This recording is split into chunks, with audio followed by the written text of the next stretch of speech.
სალამ მეგობრებო, ვაგრძელებთ ფსიქოლოგიის დასაკრავ სიას. ჩემს მიერ შედგენილი ტექსტებით, გარკვეული გამოცდილებებით, სხვადასხვა იდეების შეკრებით, წარმოგიდგენთ ახლა საინტერესო თავებს, რაც ცხოვრებისეულ საკითხების გააზრებაში დაგვეხმარება. და უბრალოდ ვინც ხართ დაინტერესებული ამ, ესე ვთქვათ, აი ამ თემებით, გირჩევთ, რომ მთლიანად მოусმინოთ და მე რაღაც მომენტებზე გადაახვიოთ და მოკლედ აი ჩაუღრმავდეთ, იმიტომ რომ მე ისედაც განმარტებულია ყველაფერი კარგად და მე არ დავიწყებ ახლა ცალკე კიდე განმარტებებს, პირდაპირ ტექსტს წავიკითხავ, ყველაფერი გასაგებია და ბევრ რამეზე ჩაგაფიქრებთ რა. ეს ფსიქოლოგიის უამრავი ლიტერატურა არსებობს, მაგრამ ეს ჩემს მიერ წარმოდგენილი შედარებით მარტივად გასაგები და ჩვენს რეალურ დროში თანამედროვე გამოწვევებს პასუხობს რა. დროის ხაფანგები.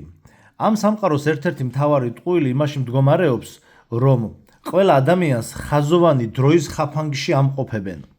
არსებობს ორი სახის დრო: ხაზოვანი დრო ქრონოსი და ვერტიკალური დრო კაეროს. ყველა ხალხი ხაზოვან დროში ცხოვრობს, იმიტომ რომ ადამიანებს გონებაში ბავშვობიდანვე ასე მიაჩვიეს ცხოვრება, რომ ადამიანმა საკუთარი ცხოვრების წლები დაითვალოს. ყოველი ადამიანი თვლის, რომ ის მტკიცედ არის მიჯაჭვული ამ სხეულზე და თვლის, რომ ამ სხეულის დრო ეს არის ყველაზე მთავარი ხაფანგი. სანამ თქვენ ხაზოვან დროში იმყოფებით, იქამდე თქვენ მონურ ფსიქოლოგიაში ხართ ჩაძირულები.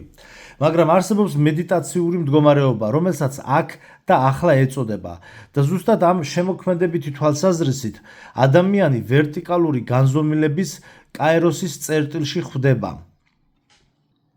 ხელსაყრელი გარემოებების გათვალისწინების მომენტია და ეს არის ზუსტად წარმატების მომენტი. ეს არის მომენტი, როდესაც ადამიანი ხაზოვანი დროიდან ამაღლდება და იგი თავის ძალებს უკან იბრუნებს.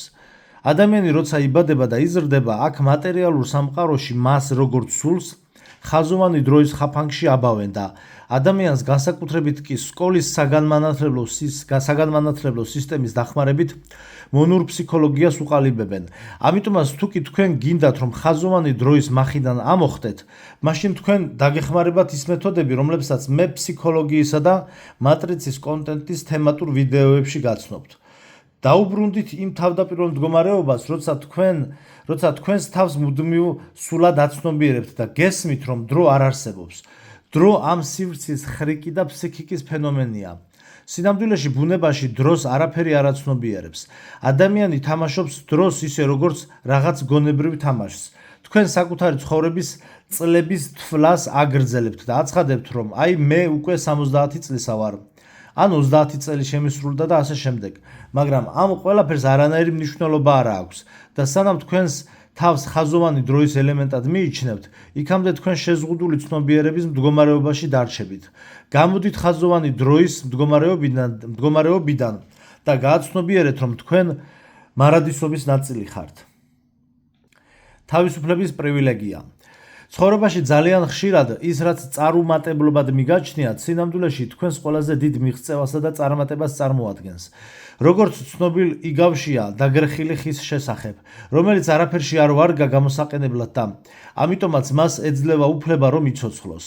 ხოლო ყველა სწორხაზოვან ხეს კი ეგრევე ჭრიან და იყენებენ ავეჯის დასამზადებლად.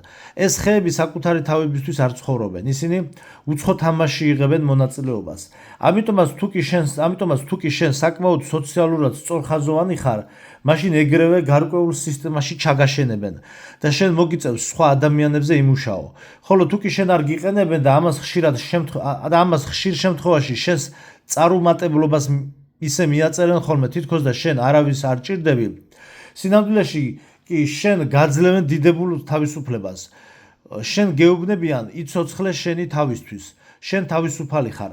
არანაირი ინსტიტუცია შენით დაინტერესებული არ არის. რაც ნიშნავს იმას, რომ შენ ამ სამყაროს ყველაზე მაღალი დონის პრივილეგია გებოძა. იყო თავისუფალი ადამიანი. ითამაშო შენი საკუთარი თამაში, მაგრამ ადამიანებს ბავშვობიდან აჩვევენ, რომ იყვნენ ეფექტურები, ანუ იყვნენ ვიღაცისთვის საჭიროები, ვიღაცისთვის მომგებიანები. ამიტომაც თუ კი შენ სისტემისთვის მომგებიანი სუბიექტი ხარ, მაშინ შენ მიჩნეული ხარ როგორც წარმატებული ადამიანი, მაგრამ სინამდვილეში ყველაფერი პირიქითაა. ამ სამყაროში ძალიან ხშირად ყველაფერი პირიქით არის ხოლმე და ის რაც თქვენ წარუმატებლობად მიგაჩნიათ, სინამდვილეში თქვენს ყველაზე დიდ წარმატებას წარმოადგენს. უბრალოდ თქვენ ამას ჯერ კიდევ ვერ აცნობიერებთ. ნებისმიერი ადამიანი მიიღებს ბედნიერებას. ამ სამყაროს კანონები ნორმალური ადამიანის ლოგიკას სრულიად ეწინააღმდეგება. ნორმალური ადამიანი ლოგიკურად მსჯელობს და აცხადებს, რომ დასაწყისისთვის მთელი მსოფლიოს დოვლათი მომეცით და მაშინ მე ვიქნები ბედნიერი. სამყარო კი ამაზე უარს გეუბნება. არა, ჯერ რესურსებისა და დოვლათის გარეშე გახდი ბედნიერი და შემდეგ მე იმაზე მეტს მოგცემ, ვიდრე შენ ელოდი. ნორმალური ადამიანი ლოგიკურად მსჯელობს და ის ვერ გებულობს თუ როგორ შეიძლება ადამიანი იყოს ბედნიერი, როცა მას არაფერი არ გააჩნია. მას ასე მიაჩნია, რომ უფრო ლოგიკური იქნებოდა, თუ კი შენ ჯერ მიიღებდი ყველაფერს, რაც შენ გაგახარებდა და ამის მერე გახდებოდი ბედნიერი. იმიტომ რომ ამისათვის შენ ასეთ შემთხვევაში მიზეზი გექნებოდა. მაგრამ სამყარო პირდაპირ გიცხადებს, რომ მე სულ ფეხებზე მკიდია, ვის რა გააჩნია. აქ ამ სამყაროში ქიმიური კანონები მუშაობს. მსგავსი იზიდავს, ბედნიერება იზიდავს ბედნიერებას და თავდაპირველად ყველანაირი მიზეზის გარეშე უნდა გახდე ბედნიერი და მხოლოდ ამის შემდგომ მოგცემს სამყარო საჭირო მიზეზს ცხოვრებისეული სიკეთეების სახით. ადამიანური გონების მთელი ეს ლოგიკები მისივე გამოგონილ აზროვნების ნაწარმს წარმოადგენს, მაგრამ სამყარო ამ ტიპის ლოგიკის კანონების გარეშე სრულიად სხვა კანონებით ცხოვრობს. სამყარო ცხოვრობს მსგავსი ნივთების მიზიდულობის კანონის მიხედვით. სამყარო ადამიანს ასე უყურებს, რომ თუ კი ადამიანი ბედნიერია, ეს იმას ნიშნავს, რომ ამ ადამიანს ბედნიერების სხვა ატრიბუტებით შეესაბამება და ამ ფორმით ადამიანი ჯერ ბედნიერების ენერგიას გამოიმუშავებს და შემდგომ კი ბედნიერების დანარჩენი ელემენტები მიზიდებიან მისკენ. ემიგრაცია ჯანმრთელობისთვის ძალიან სასარგებლოა. ემიგრაცია ორი მიზეზით ძალიან სასარგებლოა ჯანმრთელობისთვის. მიზეზები რა თქმა უნდა ბევრია, მაგრამ ძირითადად მიზეზი ორია. პირველი, ადამიანი ამოვარდება ნაციონალური ეგრეგორიდან. მეორე, ადამიანი ამოვარდება შთამომავლობითი ეგრეგორიდან. როცა ადამიანი საკუთარი ნაციონალობის წარმომადგენლებსა და საკუთარი შთამომავლობის წარმომადგენლებს ვერ ხედავს, ამ დროს ადამიანი ამ ტიპის ენერგეტიკული ზეგავლენებისგან თავისუფალი ხდება. ეს კი ადამიანს ჯანმრთელობასა და ახალგაზრდობას უხანგრძლივებს. იმიტომ რომ ეს არ ზღუდავს ადამიანის ენერგეტიკულ რესურსებს სხვა ადამიანების წარმოდგენებით მის შესახებ. სინამდვილეში კი ყოველ ადამიანს არ გააჩნია არც ნაციონალობა და არც ასაკი. მაგრამ როცა შენივე ნაციონალობისა და შენივე შთამომავლობის წიაღში ცხოვრობ, ამ დროს შენ ამ ყველაფრისგან განცალკევება არ შეგიძლია.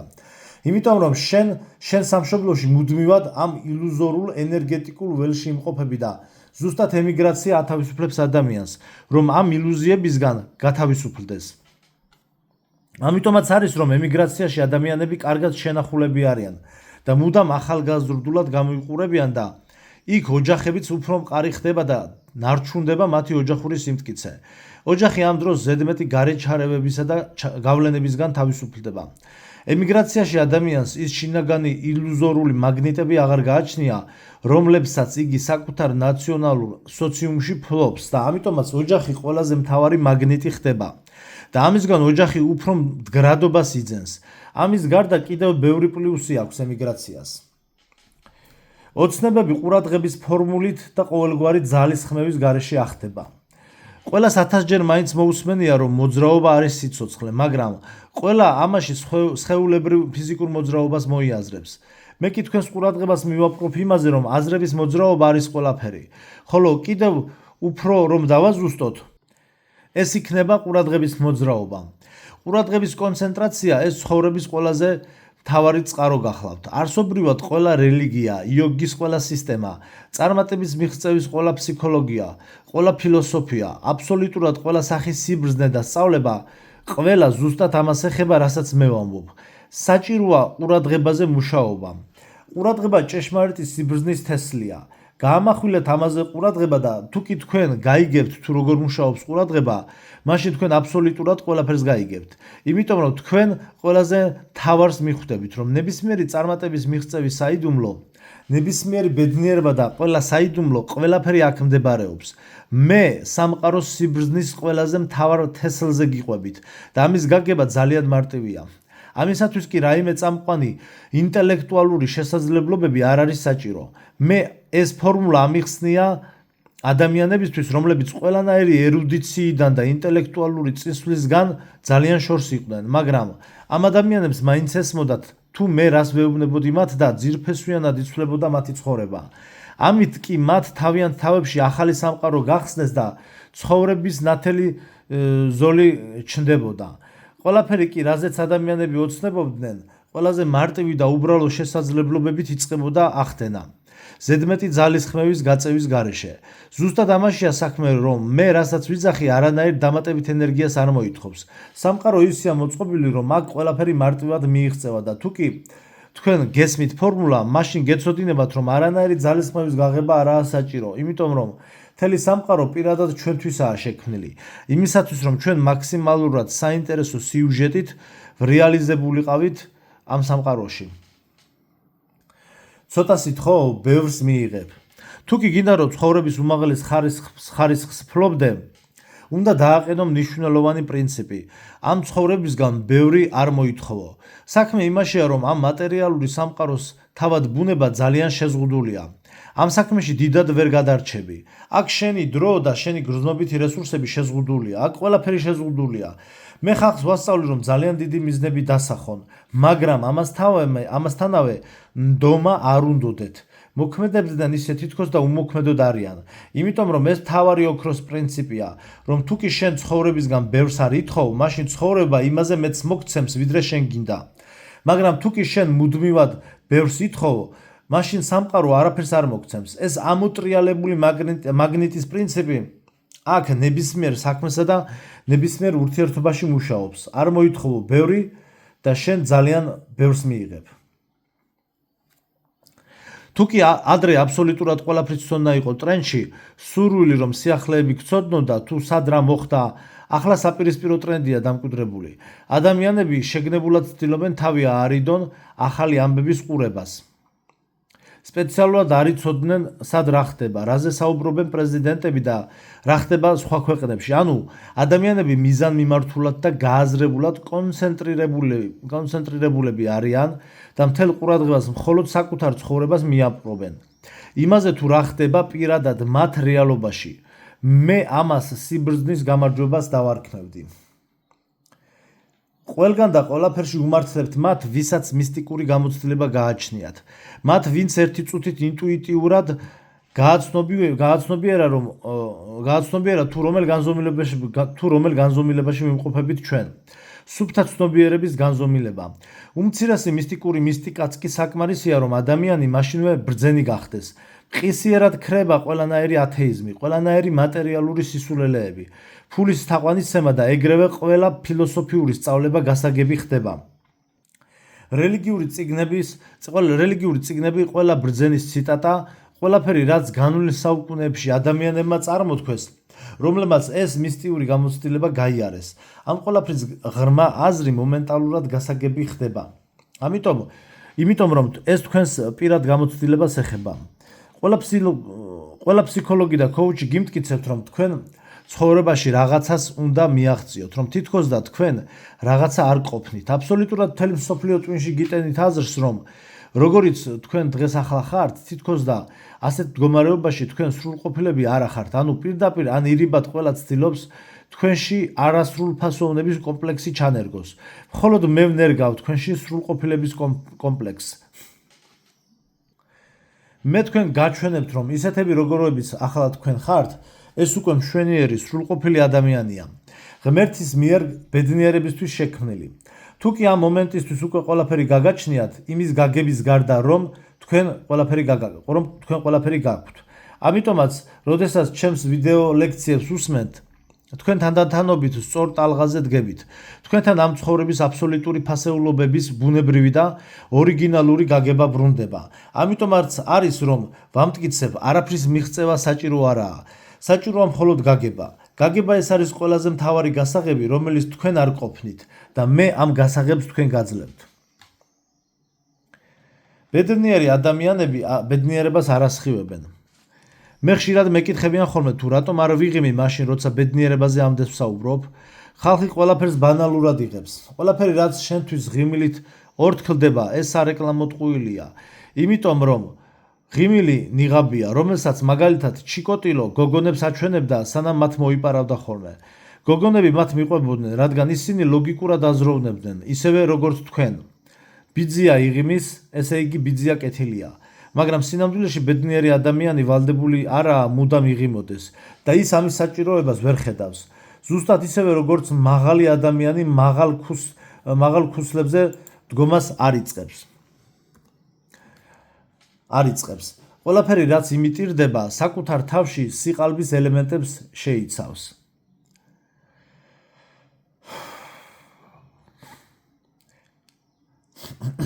ველნესმა წარმატებული წარმატება შეცვალა. წარმატებული წარმატების კონცეფცია საკმაოდ მოძველებული ტრენდი გახლავთ. ახლა კი იგი ყველაზე აქტუალურმა ტრენდმა ველნესმა ჩაანაცვლა. ანუ ეს არის ის, რაც საკუთარ თავში ჯანმრთელი ცხოვრების წესის ყველა ელემენტს მოიცავს. თუ როგორ გამოიყურება ადამიანი, თავს როგორ გრძნობს და თუ რამდენად ჯანმრთელია ის. დღეისათვის ეს არის ცხოვრების შეცვლის ყველაზე მთავარი კრიტერიუმი. ჯანმრთელობისთვის შეუძლებელია მწვანე ცოცხალი ბუნების გარეშე ყოფნა. ეს ნიშნავს იმას, რომ ველნესის კეთილდღეობა მხოლოდ იმ ჰაბიტატებში გარდაისახება, სადაც ბევრი გამწვანებაა, ანუ ტყეებში, პარკებსა და ბაღებში. სანაპირო პლაჟები ამ სიაში არ შედის. მცხუნვარე მზის ქვეშ ყოფნა ჯანმრთელობისთვის სასარგებლო არ არის და ეს ველნესი ნამდვილად არ გახლავთ. ველნესი არის მაშინ, რაც შეიძლება მწვანე მცენარეების შიგნით იმყოფები. სიმწვანე ადამიანს ყველაზე მთავარ სასიცოცხლო ენერგიას აძლევს. ეს ყოველთვის ასე იყო და დღესაც მით უფრო ბევრი ადამიანი ხვდება უკვე ამას და ამიტომაც თანამედროვეობის ყველაზე მთავარ ტრენდად ბუნების სიმწვანეში დროის გატარება ითვლება. თქვენი ძალების მთავარი ნიშანი. ძალის დაგროვების ყველაზე ძლიერი ვარჯიში სიჩუმეა. მაგრამ საზოგადოებაში მხოლოდ საუბარი ფასდება, იმიტომ რომ მოლაპარაკე ადამიანი ფასდება როგორც ადამიანი, რომელიც ძალას ავლენს, ხოლო მდუმარება ძალის ნიშნად არ ითვლება. ყველა სოციალური მიღწევა სიტყვების დახმარებითაა შეძენილი. სიტყვები არის მთავარი რამ, რაც ადამიანებზე ზემოქმედებს. შენ შეიძლება დიდი რაოდენობის ღირსებები გაგაჩნდეს, მაგრამ სანამ ამ ღირსებების წარმოჩენა სიტყვების მეშვეობით არ დაიწყებ, იქამდე ეს ღირსებები არავისგან არ იქნება მიღებული, როგორც ღირსეული საქციელები ან თვისებები. ამიტომაც, როდესაც ადამიანი გესაუბრება, ის ავლენს იმ ენერგიას, რომელიც სიჩუმეში დააგროვა და რაც უფრო მეტხანს იყო მდუმარედ, მით უფრო მეტი საუბრის სურვილი უჩნდება შემდეგ. როგორც ბიბლიაშია ნათქვამი, გულის სიუხვისგან პირი მეტყველებს. ისტორიაში მხოლოდ ის ადამიანები რჩებიან, რომლებიც ბევრს საუბრობდნენ და ამ ფორმით ჩვენ ისტორიას იმ ადამიანების ბიოგრაფიებით წარმოვიდგენთ, რომლებმაც საკუთარი ენერგიები სიტყვების სახით გამოავლინეს. ყველა ცნობილი ბრძენი, რომლებიც მდუმარებაში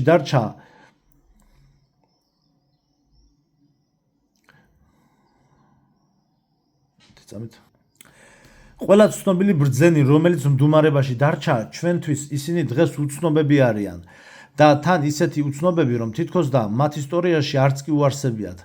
აქედან გამომდინარე, მთელი კაცობრიობის ენციკლოპედიას მოლაპარაკე თავები წარმოადგენენ. თუ კი გინდათ, რომ ამ კოლექციაში მოხვდეთ, მაშინ საუბარი დაიწყეთ. ნუ დაუცდით იმას, თუ როდის გახდებით ჭკვიანი. შენივე სისულელეების სახელით ილაპარაკე. ამასაც გააჩნია თავისი აზრი. მით უმეტეს, რომ ინტელექტისა და სისულელის გაზომვის ობიექტური კრიტერიუმები ბუნებაში არ არსებობს. შენი სისულელეც კი შეიძლება ვიღაცისთვის დიდებულ სიბრძნეს წარმოადგენდეს. როგორ მოვიპოვოთ წარმატების ფორმულა? რატომ არის, რომ იმ სტილის წიგნები როგორ გამდიდრდეთ და როგორ გავხდეთ მდიდრები, არავის არ ეხმარება რეალურ გამდიდრებასა და წარმატების სწრაფად მიღწევაში? მიუხედავად იმისა, რომ ასეთი კატეგორიის წიგნები საკმაოდ ბევრია გამოცემული და რამდენიმე მათგანი ჩემი წიგნების თაროსაც კი ამშვენებს. ბევრი ადამიანი კითხულობს ამ ტიპის წიგნებს, მაგრამ შეიძლება ითქვას, რომ მათი ფინანსური მდგომარეობა იოტისოდენადაც კი არ იცვლება. მე პირადად არ ვფიქრობ, რომ ამ წიგნების ავტორები ჟულიკები, თაღლითები და ან კიდევ ინფოციგანები არიან, ის რომ ისინი გააზრებულად ატყუებენ ხალხს და სპეციალურად წერენ ასეთ წიგნებს. არა, ეს ასე არ არის. მე ვთვლი, რომ ისინი ყველანი გულწრფელი ადამიანები არიან და ისინი დანამდვილებით ცდილობენ სხვა ადამიანების დახმარებას. ბეჭდავენ ამ წიგნებს, მაგრამ ეს წიგნები მაინც არავის არ ეხმარება ფინანსურ წინსვლაში. იმიტომ რომ სინამდვილეში მთელი ეს წიგნები უკვე წარმატებული ხალხის მიერ არის დაწერილი, რომლებმაც უკვე იციან, რაც უკვე მოხდა მათ ცხოვრებაში. ანუ ისინი თავიანთ წარმატებას წარსულ დროში აღწერენ. აი მათ ეს გამოუვიდათ და ისინიც წერენ თუ როგორ უნდა გახდეთ წარმატებული ადამიანი. ანუ კიდევ ერთხელ ვიმეორებ, რომ მთელი ეს წიგნები თუ როგორ უნდა მოვიპოვოთ წარმატება, უკვე წარმატებული ადამიანების მიერ არის შექმნილი და არ არის არც ერთი ისეთი წიგნი, სადაც მთელი წარმატებული წლის გეგმა იქნებოდა წინასწარ გაწერილი. მან დაწერა, თქვა რომ მე ამ გეგმას გავყვები და ამით გავხდები მდიდარი და შეასრულა კიდეც. ასეთი რამ არ ყოფილა. აქედან გამომდინარე, ყველა ამ წიგნის ავტორმა იცის ის, რაც უკვე მოხდა. რეალობაში კი ყველაზე მდიდარ ადამიანებს ლოგიკურადაც კი არ შეუძლიათ რომ ახსნან, თუ სხვებს ამდენი მცდელობის და მიუხედავად, რატომ არ გამოსდით გამდიდრების ფორმულის გამეორება, ხოლო მათ კი გამოუვიდათ. ეს ყველაფერი მეტყველებს იმაზე, რომ ყველა ადამიანმა მომავალი არ იცის როგორი იქნება, ხოლო ვინც გამდიდრდა, მათ ინტუიციურად იცოდნენ როგორი იქნებოდა მომავალი და ამან გამოიწვია მათი წარმატებულობა. ამიტომაც მე ადამიანებს ვთავაზობ ყველაზე ეფექტურ მეთოდს. მე არ ვიხედები წარსულში, არამედ მომავლისკენ ვიყურები. იმ განზომილებაში, საიდანაც ეს პროექტები მოდიან. და მე ვთავაზობ ხალხს იმ მეთოდს, რომელიც ყოველ ადამიანს ნამდვილად დაეხმარება. იმიტომ რომ ის არა წარსულზე და წარსულში ჩემს მიერ განხორციელებულ არსებულ პროექტებზე მეტყველებს, არამედ მომავალსა და მომავლის პროექტებზე. წარმატებულები ხდებიან ისინი, ვინც მომავლის პროექტებს მიიღებენ სამყაროსგან და მათი წაკითხვა შეეძლებათ.